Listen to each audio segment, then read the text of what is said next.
La vie m'a dit, mais il y a longtemps, j'ai pas vu votre père, monsieur Adash. Je lui ai dit, comment ça? Je dis, non, je sais qu'il vient le matin, il vient par la fenêtre, je pense à la fenêtre. Là, il est parti au bled, pensionné maintenant, il va un peu récupérer les 50 ans. Il y a tout, subhanallah, l'être humain comme ça. Même le non-musulman, il remarque comment ça se fait qu'ils ne viennent plus. Ça prouve qu'il y avait un bien. S'ils l'ont senti positivement, c'est qu'il y a eu un bien avant, mais ils ont senti quand c'est aussi négatif. Donc regardez, une maladie, combien est-ce qu'elle peut toucher, subhanallah, de pôle chez nous dans notre religion. C'est pas facile, les amis. L'imam Nawawi, rahimahullah, maintenant on va rentrer dans quelques petits aspects pratiques. L'imam Nawawi, rahimahullah, vous savez celui-là qui a fait les 40 hadiths. C'est un recueil très connu. L'Arba'in al-Nawawiyya, très connu. Il va essayer de prendre les grands hadiths qui reprennent vraiment les grandes notions de la religion. C'est bien de le connaître pour les débuts. Très très bien, subhanallah. Lui dit, si jamais tu entends quelqu'un faire de la médisance, écoutez-moi bien, regardez, ça c'est des anciens, on est parti dans les 600, 700 ans, on est loin, hein. Vous savez ce qu'il dit? Il dit alors quitte l'assemblée. Et spécialement si on est en train de parler d'un savant ou de quelqu'un de bien. Quitte l'assemblée. Drôle de phrase, ça. Ce qu'elle veut dire. Pourquoi tu souris? Tu as senti qu'il y a un truc bizarre. Zé, explique. Pourquoi tu souris? Parce que d'habitude, qu'est-ce qu'on fait d'habitude? Ah, parce que, t'as pas compris. C'est vrai que les Belges, ils sont un peu durs à... C'est un drôle de français, le nôtre. De vous rigoler. Quand on est dans une assemblée où la médisance commence, en général, ça commence comment? Il y en a un qui vient qui te fait... Tu es au courant? Ça, c'est là. Ça, c'est... Tu es au courant? C'est logique, qu'est-ce que tu vas lui dire? Non. Non. Puis qu'est-ce qu'il fait? Ah, c'est mieux. Il fait le pieux et il regarde par là. Toi, qu'est-ce que tu fais? Oui, c'est ça, mais c'est quoi? Non, c'est mieux que tu ne sais pas. À l'intérieur, qu'est-ce qui s'est passé? La flamme, elle s'allume, hein? Et il commence à bouillir. Non, vas-y, dis. Non, en plus je suis malade. Et ça bat, ça commence à battre. Ta langue à toi qui ne voulais pas parler, elle brûle. Moi, t'es sûr que tu n'es pas au courant? Jusqu'à ce qu'il va te dire, Wallah, c'est entre nous.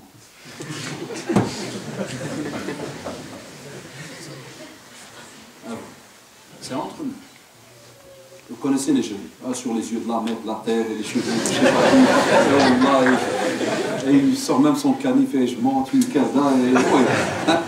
Qu'est-ce qu'il fait? Il lui raconte. Et puis dès qu'il termine, il fait je t'ai rien dit. Raconte à personnel. Je t'ai dit tout à l'heure, les yeux de la mer, de la terre. Et puis lui, quand il part, qu'est-ce qu'il fait? Et c'est normal, les chefs, parce que je vous dis, Allah, on le vit, hein. Et lui, alors qu'est-ce qu'il fait le petit satanique là? Lui, il est parti. Qui laisse allumer? Parce que, wallah, ils ont raison les savants. Parce qu'ils parlent au nom de qui? Al-ulama, al-ulama waratatu al-anbiya. Ils sont les héritiers des prophètes. Et si le prophète te dit, ne médis pas, et si Allah subhanahu wa ta'ala te dit, ne le fais pas, on sait que derrière, wallah, il y a un sale poids, c'est lourd. C'est pour ça que le type qui est spécialiste dans la médisance, il le sent. Lui, c'est dommage qu'on n'a pas un témoignage de médiseur ici. Il vous l'aurait dit, wallah, il vous l'aurait dit. C'est lourd à garder à l'intérieur. C'est très lourd. Donc qu'est-ce qu'il fait lui pour se soulager? Il prend ce poids et il le jette sur toi. Et toi, qu'est-ce qui se passe? Vous connaissez le reste de la scène. Toi, tu t'assieds, t'es malade. Purée, le type, il a fait ça. Et tu commences à sortir des mots. Je ne savais pas ça de lui. Puis tu sors ton petit geste, c'est bien, je ne sais pas où il est le mien, tu le sors et puis... Salam alaikum, vous connaissez, hein? Abdel, tu es au courant? On voit un texto là, portable. Pourquoi? Parce que c'est normal, il t'a déposé quelque chose qui n'est pas naturel, dans un boîtier qui n'est pas fait pour recevoir ce genre de choses. On l'a dit tout à l'heure, le cœur. Parce que c'est peut-être pas ton style, mais tu n'étais pas au courant de cette règle. C'est vrai ou pas? Tu n'étais peut-être pas au courant de cela. Toi, tu crois que c'est un frérot, mashallah, jazaoullah, que j'aime, c'est un frère à moi, et un ami, et tout ce que tu veux, et il te dépose ça sur toi. Non. Quitte l'assemblée. Est-ce qu'on ose? On n'ose pas. Et Satan, il vient chez toi, il te fait, ouais, mais si tu quittes l'assemblée, C'est ta copine, purée, c'est ta meilleure copine. Va faire, comment tu vas faire demain si tu la revois et comment et je ne parle même pas qu'Allah les guide, ceux qui ont un business avec d'autres. Par exemple, des fois des actionnaires entre eux. Tu vois, des gens qui ont de l'argent entre eux. Par exemple, le type, il vient chez toi lundi, il te fait, t'as pas 1000 euros à prêter, oui, tu viens demain. Et quand toi, tu viens demain pour récupérer les 1000 euros, et le gars, il te fait, ah, attends, avant que je te donne, purée, je te dirai de ces trucs. T'es au courant, t'es pas au courant? Qu'est-ce que tu vas faire le musulman, tu vas faire le musulman. Il faut oser lui dire, mon frère, je dois te quitter, toi et tes 1000 euros. Là, Wallah, et ceux qui ont le courage, vous savez ce qu'ils font à ce moment-là? Je dis, là, on devient tous des spécialistes au sol, racine des lois et tout. Hein. On se dit, c'est un cas de force majeure, je dois t'écouter, frère. Je dois tes 1000 euros, on ne peut pas les shabab. Wallah, c'est Allah subhanahu wa ta'ala qui pourvoit vos biens, qui vous apporte tout. Et si quelqu'un est sincère avec toi et qui vaut la peine d'être un ami, Inch'Allah, il comprendra. Les sœurs, la même chose. Donc, on prévient, on dit à la personne non. Parle pas, stop. Arrête. Et les meilleurs, c'est ceux qui, dès que le gars, dernièrement, il l'a fait, Wallah, et pour moi, un frère, il vient chez lui, il fait, tu vas où? Il dit, je vais à la conférence de Haddash, t'es au courant? C'est un jeune qui étudie en arabe, il était venu ici congé, il était au courant. C'est un égaré, frère. C'est un égaré? Oui, c'est un égaré. T'as pas lu dans les forums? Non, c'est un égaré. Wallah, c'est ce qu'il a fait. Là, c'est une petite mastourbe. Non, même pas, non, t'inquiète. Chez nous, non, on n'est pas des Français, on est Belges. Non, on fonctionne très calme chez nous en Belgique, c'est zen. Non, c'est la Belgique, frère. C'est très calme la Belgique. C'est comme ça qu'on appelle les Belges. Ouais, nous, on a le sang, nous, c'est les frites, la mayonnaise, les nous, c'est direct là, choucroute alsacienne. Je crois qu'il a des bons, tout le monde. Ah, nous, c'est à l'aise. Vous savez ce qu'il a fait, le frère? Il a attrapé comme ça. Il a une bonne pointe. Il l'a attrapé par le cou. Il a pris son portable et il m'a appelé. Je vois l'appel du frère. Ah, machallah, il est revenu là. Il me dit, t'es où? Je dis, t'es où? Je dis, je suis chez moi à la maison. Il dit, je te donne 5 minutes. Je suis à telle rue. Il y en a un ici qui a des comptes à rendre. Je ne sais pas pourquoi. Dans la voiture, comme j'arrive. Salam alaikum, je vois le type là. Ce qui se passe. Comme ça, en lui tenant, il lui a dit, explique-lui maintenant. Du chapeau, frère. Tout ce qu'il était, il commençait à apprendre. Non, mais c'est des copains qui m'ont dit, t'es un égaré, c'est. Ça, chez les jeunes aujourd'hui, combien il y a ça? Sur les forums, sur l'internet et sur. Parce que les assemblées ces derniers temps, c'est lesquelles? Parce que c'est bien de faire une conférence, de dire l'imam Nawawi a dit quitter l'assemblée. En 2012, il y a combien d'assemblées? On a l'assemblée, mais qu'on a délaissée. C'est en vérité la meilleure des assemblées, c'est un mosquée. Même là, des fois, il y a certains qui s'assient dans des coins, puis qu'on a metté au courant. T'as vu le vieux qui rentre là, je suis maître. Même à la mosquée, il y en a qui rentrent. On va oublier cette assemblée-là. La deuxième meilleure assemblée, c'est où? C'est à la maison. Mais nos jeunes rentrent à la maison de loin. Hop, pas, toi bien, comme si ça lui a un rappeur de loin. T'as vu ma face? J'ai pointé. Je suis là, hein, tu m'as vu? Pas qui part. Au revoir. Quelle assemblée elle reste? Celle de Facebook. 1 500 000. C'est-à-dire le type, en vérité, quand tu lui demandes c'est combien de membres que tu as dans ta famille, tu dis, oh, je ne peux pas, j'ai 2-3 cousins, mais en vérité, il l'a mis avec 500 000 personnes sur Facebook. Et là, vous avez remarqué comment c'est. Est-ce qu'il y en a qui sortent de cette assemblée-là, ou se répand plutôt, excusez-moi, du venin, mais des fois pendant des heures et des heures. Moi, des fois, exprès, je prépare comme on a des enfants et tout, ça arrive que je dois préparer certains cours la nuit, parce qu'ils doivent aussi jouer, crier, et tout. Des fois, à 2 h du matin, je suis en train de préparer, et donc mon ordi est là, il y a des petites alarmes, tu sais, qui préviennent qu'il y a un message qui arrive. 2h30 du matin, frère, tu es au courant d'un tel? 2h30 du matin. Là, des fois, je dois écrire, je dis, va dormir, frère, dors. Il y a encore la prière de saute, va dormir. Ah, c'est Haddash, excuse-nous, hein. Allez, hop, c'est Allah. 2h30 du matin, et on est encore en train de parler sur quelqu'un. Les jeunes, je raconte n'importe quoi, ou là j'exagérais. Le namima ou le riba ou le namima. Tu vois, le namima, c'est quand on colporte des propos pour semer la zizanie entre les gens. Ça, c'est le namima. Et le riba, vous avez vu, on parle sur le dos de quelqu'un, il n'est pas présent. On l'a fait même à 3 h du matin. Vous savez pourquoi je cite exprès cet exemple? Parce que ne croyez pas que je cite des fois des exemples comme ça pour on rigole un coup. Non. Vous savez pourquoi? Qu'est-ce qui se passe le dernier tiers de la nuit? Il y a Shabab, il y en a parmi vous qui savent. Qu'est-ce qui se passe le dernier tiers de la nuit? Dites. Allah qui descend au premier ciel. Jazakallah. Allah subhanahu wa ta'ala descend au premier ciel et il nous attend. Et il demande qu'on l'invoque. Que celui qui a un besoin, qu'il le demande. C'est le dernier tiers. Que nos parents, Jazahumullah, qu'Allah les protège, ils ont encore gardé comme un diamant. Tu les trouves des fois la nuit, tu entends du grabuge dans la maison, tu dis qu'est-ce qui se passe, tu descends en premier, qu'est-ce que tu trouves? Ton père dans un coin, ta mère derrière, il est là. Allah Akbar, Allah Akbar. Quand tu regardes l'autre, il se tape les cheveux, 5 heures du matin. 5 heures du matin. Encore 1 heure pour la prière de saut. Et toi, tu étais réveillé pourquoi? Parce que tu as entendu du grabuge, mais en vérité pourquoi? Parce que tu étais occupé à écrire. Il y a chatté avec je ne sais qui. Il y a parlé sur un tel ou un tel ou un tel. Voilà pourquoi on vous cite ces heures-là. Donc la meilleure des heures, subhanallah, qui est témoin? Allah subhanahu wa ta'ala est tout le temps témoin, vous le savez. Mais les savants, ils disent, pour certains savants, subhanallah, ils disent que des fois, pour le mu'asiya, écoutez-moi, le mu'asiya, vous voyez une mauvaise action, ils disent des fois, elle a une plus grosse valeur. Écoutez-moi bien, le péché, des fois, il a une plus grosse valeur d'après l'heure ou l'endroit où tu te trouves. Par exemple, pour certains savants très, machallah, qui sont beaucoup dans les cours de tout ce qui est le domaine de Zuhd al-Hikmah, tout ce qui est la piété, vous savez ce qu'ils disent?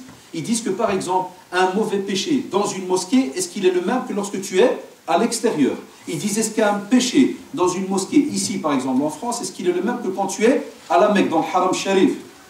Regarde jusqu'où ils ont été certains savants. Ils voient, est-ce que le péché, subhanallah, eh bien, ils ont dit, même pour certaines heures, dernier tiers de la nuit, on est censé faire du qiyam, si jamais on a la force, on est censé faire un tas de choses. Qu'est-ce que toi tu es en train de faire? Un des actes les plus ignobles, la médisance. Mais c'est une médisance virtuelle, informatique. Et la nouveauté dans la jurisprudence, ça c'est important les amis. Aussi l'imam al-Ghazali rahimahullah disait que les compagnons trouvaient que le meilleur des actes était d'éviter, écoutez-moi bien, ça c'est les compagnons, ils trouvaient que les meilleurs des actes étaient d'éviter la médisance, et le contraire était l'habitude des hypocrites. Donc ils estimaient, subhanallah, que celui qui avait l'habitude de parler sur le dos de l'autre était un hypocrite. C'est ce qu'on devrait dire aujourd'hui. Et l'imam al-Hassan al-Basri, rahimahullah, homme très pieux, très connu, il disait que, très grand savant aussi, attention, il disait, on est venu lui dire quelqu'un, ça c'est aussi un beau petit texte que j'ai trouvé, on devrait prendre des leçons. C'est ce qu'il dit. Il dit qu'on est venu chez lui. Donc il y a un ami à lui, il vient chez lui. Et il y a imam, il y a un tel, je viens de l'attraper, parler sur toi. Bon, notre copain que j'aime en Allah, qu'est-ce qu'il a dit? On lui donne un coup de poing direct. L'imam Hassan al-Basri, vous savez ce qu'il a dit? Vous savez ce qu'il a fait? Non, attends, ils n'étaient pas radins comme nous. Ouais, toi, t'as raison, aujourd'hui, on est des radins, ouais, merci. Non, moi, ils n'étaient plus. C'est ce qu'il fait. Il va dans sa petite cuisine à lui, il a pris des dattes, il les a nettoyées, il les a mis dans un petit emballage, et il lui a dit, tiens, dis-lui, je te remercie pour tous les hasanats que tu m'as donnés. Et il lui a dit, écoutez bien, et il lui a dit, et dis-lui, je suis désolé, parce que je ne sais pas te donner la même chose. C'est-à-dire, toi, tu as parlé sur mon dos, tu m'as donné peut-être 500 000 hasanat. Moi, je t'ai donné que 2 dates. Je ne peux pas te donner 500 000 hasanat. Sauf si je dois te parler sur ton dos. Et je ne le ferai pas. Donc, là, les gens, comment ils étaient connectés à l'au-delà. Pas connectés directement à leurs mains. Tu vois, les nerfs directs et ainsi de suite. Là, certains jeunes nous disent, ah, pourquoi vous ne faites pas des conférences pour répondre sur un tel ou un tel? Et pourquoi? Non, parce que ma génération qui sommes nés ici en Europe, on n'a pas grandi comme ça. Nous, nos parents, Jazahumullah, et même nos machères qu'on a eu ici en Europe, ils ne nous ont pas habitués à s'amuser, à faire du rentre-dedans, et à taper, à crier, à ceci, à cela. Abadan. Et ce n'est pas la manière, subhanallah, comme vous le voyez, des anciens prédécesseurs pieux, ni des compagnons, ni, et vous le savez, c'est tout à fait normal, du prophète Mohammed sallallahu alayhi wa sallam. Non, réagis pas, laisse. Et au contraire, invoque Allah subhanahu wa ta'ala pour la personne. Dis qu'Allah le guide. C'est tout. Et si tu as un intermédiaire qui peut aller lui parler, envoie-le. Tu peux corriger de la bonne manière, fais-le. Mais lâche pas ta langue comme lui l'a lâché, parce que vous savez pourquoi? X est égal 0. Plus 1, moins 1. Qu'est-ce que tu as gagné? Voilà, tu t'es fait avoir. Et Satan, c'est encore pire, il vient d'être encore plus heureux. Vous savez pourquoi? Au début, il avait un client. Et quand tu as répondu, il en avait combien? 2. Ça, on n'y pense pas aussi. À cause d'un acte, on perd 2 musulmans. Là. Abu Darda, radiallahu anhu, il dit que le prophète m'a dit celui qui repousse la médisance sur son frère, Allah subhanahu wa ta'ala préservera le jour du jugement dernier son visage de l'enfer. C'est-à-dire un frère, il vient chez toi, ou bien côté sœur, là, je vous mettez ça au féminin, il vient chez toi, il commence à te parler de quelqu'un, et puis toi, mashallah, tu le freines, tu commences à défendre l'autre. Quand je dis défendre l'autre, vous avez compris, d'après le hadith du prophète tout à l'heure, le prophète, quand il a dit tu l'as dénigré, il a fait comprendre qu'effectivement, je comprends que toi, tu es honnête, et que quand tu me racontes qu'un tel, il est comme ça, je te fais confiance, c'est vrai. Vous êtes d'accord jusque-là? C'est que c'est vrai. Mais quel est le but derrière que tu viennes me raconter qu'il a fait? Donc tu vas tout simplement le rabaisser à mes yeux. Donc c'est pour ça que le prophète, qu'est-ce qu'il fait? Il te dit, repousse la médisance. Et là maintenant, c'est l'inverse de ce que je viens de dire il y a 2-3 secondes, entre guillemets, ou bien il y a 1 minute. C'est que là, on récupère 2 musulmans. Vous avez compris l'inverse? Là, on récupère 2. Quand il vient chez toi, tu fais, ouais, le frère, un tel, et tu dis, s'il te plaît, taqillah, Allah, allez, ressaisis-toi, ça fait calme. Et tu essayes alors, toi et lui, d'appeler l'autre, tu viens de récupérer combien? 2. Et nous, est-ce qu'on fait ce calcul? Est-ce qu'on fait ce calcul, les cheveux? À part, on n'est pas au commissariat. Est-ce qu'on fait ce calcul? Souvent, c'est normal, on réagit donc à froid. On veut avoir une solution directe. Et ça, il ne faut pas. Et vous savez très bien, chers frères et sœurs, tout être humain qui réagit à froid paye de lourdes factures. C'est pour ça que Allah subhanahu wa ta'ala nous demande justement, vous savez, lorsqu'il a parlé du fasiq, et dans une autre lecture, si jamais un pervers vient à vous avec une nouvelle, on est obligé d'aller s'assurer de cette nouvelle. Donc quoi que tu fasses, tu es piégé. Le Coran te mettra toujours des freins. La parole d'Allah subhanahu wa ta'ala te mettra toujours des freins. Regardez, hein, mes frères et sœurs, on a la beauté de cette religion, subhanallah. Toujours vouloir du bien à l'autre. Vous avez remarqué ou pas? Toujours vouloir du bien à l'autre. Ça veut dire que même si on vient te raconter, va d'abord demander. Et même, regardez, restez connectés, hein.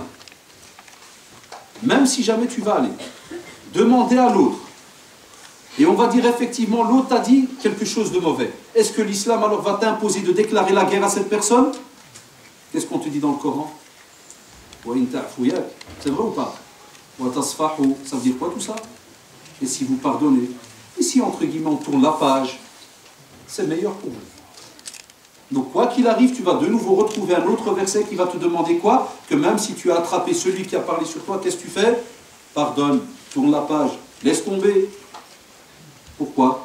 Parce qu'on ne voudrait pas voir le jour du jugement dernier notre propre frère aller en enfer. On ne voudrait pas le voir. Nous, on n'imagine pas la scène. Non, on ne voudrait pas. Mais c'est ce que tu es en train de faire si jamais tu continues toi-même à rester comme ça collé à ce problème-là. Et tout ce que je vous dis là maintenant, facile à dire, mais ça demande de l'effort. Et c'est comme ça qu'on retrouvera une vraie unité dans la communauté musulmane. Pas du semblant. Quand il n'y a pas de problème, on est bien. Mais dès qu'il y a un problème, c'est fini à la déchirure. Non. La vraie fraternité, c'est quand il y a un problème, est-ce que l'unité elle reste? C'est ça le combat qui est plus difficile. Parce qu'il est très facile de détruire. Si je vous donne maintenant un mur, je dis cassez-le, c'est difficile? C'est très facile. Mais après, quand je te dis ouais, bâtis maintenant le mur, est-ce que c'est facile? Très difficile, les amis. Aussi, Omar radiallahu anhu, il disait attachez-vous à dhikrullah, au rappel d'Allah subhanahu wa ta'ala, que ce soit la lecture du Coran, que ça soit avec ta langue, subhanallah, alhamdulillah, subhanallah wa bihamdihi, subhanallah al-adim. Achète la petite citadelle du musulman, 3 €, c'est le prix d'un kebab, sacrifice. Oh, je dis sacrifice, parce qu'il y en a plein qui n'ont pas de petit livre d'invocation à la maison. Levez la main ceux qui n'ont pas de petit livre d'invocation à la maison. Je suis tombé dans le village le plus musulman de Belgique, au nord français. Hein? Mais je vous le crois. Tout le monde là, par 2. Les invocations, ils sont là, wallah, pas pour les ouvrir que quand on a un problème, mais quand tout va bien aussi. Vous savez pourquoi? Pour que ta langue, subhanallah, elle s'habitue. Parce que même ce membre, la langue, s'habitue à certaines actions, qu'elles soient mauvaises ou positives. Donc habitue ta langue à rester rattachée avec Allah. Et comme il dit Omar radiallahu anhu, il dit, écoutez bien, c'est une guérison. Quand tu habitues ta langue à rester rattaché à la parole d'Allah subhanahu wa ta'ala, c'est une guérison pour toi. Et il dit, attention, à ne pas citer les gens, car c'est une maladie. Radiyallahu anhu. Et aussi, Amr ibn al-As, un jour il est passé devant une mule. Une mule, la famille des ânes et compagnie, une mule morte, et il dit, il est préférable de remplir son ventre. Donc il était avec des compagnons, et il voit la mule, morte, cadavre. Regardez, subhanallah, ces gens-là, c'est vrai, ils étaient loin. Ils étaient connectés à un autre système. Et ils se faisaient beaucoup de rappels entre eux. Comme a dit le prophète sallallahu alayhi wa sallam, ad-dinu nasiha, ad-dinu nasiha, ad-dinu nasiha. 3 fois d'affilée, il répète la sincérité. La religion, c'est la sincérité, traduit par le conseil aussi. Qulna liman ya Rasulallah. Pour qui ya Rasulallah? Vis-à-vis d'Allah subhanahu wa ta'ala, vis-à-vis du prophète, vis-à-vis du Coran, vis-à-vis d'a'immatil muslimin, wa ammatihim. Sincérité vis-à-vis de tout ce qu'on vient de citer. Eh bien, ils étaient sincères entre eux. Il passe devant une mule qui est morte et il lui dit, il dit à ses copains, à ses amis qui sont là, les compagnons, il leur dit, Wallahi, il est préférable à chacun d'entre nous de remplir son ventre de la viande de ce cadavre que de manger la viande d'un musulman. Ça veut dire que si jamais il allait sentir que sa langue allait parler sur quelqu'un, il dit, voilà, je préfère aller manger le morceau là, que d'aller parler sur quelqu'un. Et Jabir ibn Abdullah, radiyallahu anhu jami'an, il dit, on était chez le prophète sallallahu alayhi wa sallam. Et à un certain moment, subhanallah, il y a un vent qui va passer, mais avec une sale odeur, nauséabonde. Et le prophète sallallahu alayhi wa sallam va leur demander, il va leur dire, est-ce que vous savez ce que c'est, ce vent-là? Eux, ils ne savent pas. Il va leur dire, savez-vous ce que c'est? Non. Il va leur dire, c'est l'odeur de ceux qui médisent sur les gens. De là, ça découle que celui qui fait de la médisance, il a une certaine odeur. Sortez pas maintenant, commencez à sentir à côté là. Ça n'a rien à voir, attention, il y a des paraboles qui sont dans des images. Ah, moi, des fois, j'aime bien rajouter des virgules. Justement, parler de la médisance, de malcompréhension. C'est vrai, je vous ai dit que celui qui médit a une certaine odeur. Vous avez compris ici le contexte, hein? Il est grave le contexte. C'est pour dire qu'Allah, il arrivera à un certain moment, ton corps, même certains de nos professeurs, quand on faisait les cours sur l'enterrement, quand on a été faire des cours sur le lavage des morts et ainsi de suite. Je vous dirai jamais, Mskin. Cheikh Al-Ghaïth, qui est à Riyad, c'est celui qui a lavé, c'est des noms connus, alhamdoulilah, qui a lavé Cheikh Al-Uthaymi, rahimahullah, Cheikh bin Baz, rahimahullah. Et on avait cours avec lui, subhanallah, sur tout ce qui était les règles du défunt. Donc, on nous a pris pour le cours à la morgue, chez lui, sa morgue à lui, à Riyad. Et le Cheikh Miskin Hafidahullah, donc voilà, on a mis un corps, donc on a mis un frère sur la table, voilà, il y a tout l'exercice et compagnie. Et puis, subhanallah, il commençait à nous raconter donc, certaines situations qui, comme vous le savez, on ne peut pas citer de nom ni rien du tout, parce que c'est normal, ceux qui lavent, ils apprennent ça, ils savent que ça doit rester privé haut. Mais parmi les choses qu'il nous disait, wallah, il disait, il y a des corps que même si il vient d'une famille de riches et qu'il vient de l'hôpital,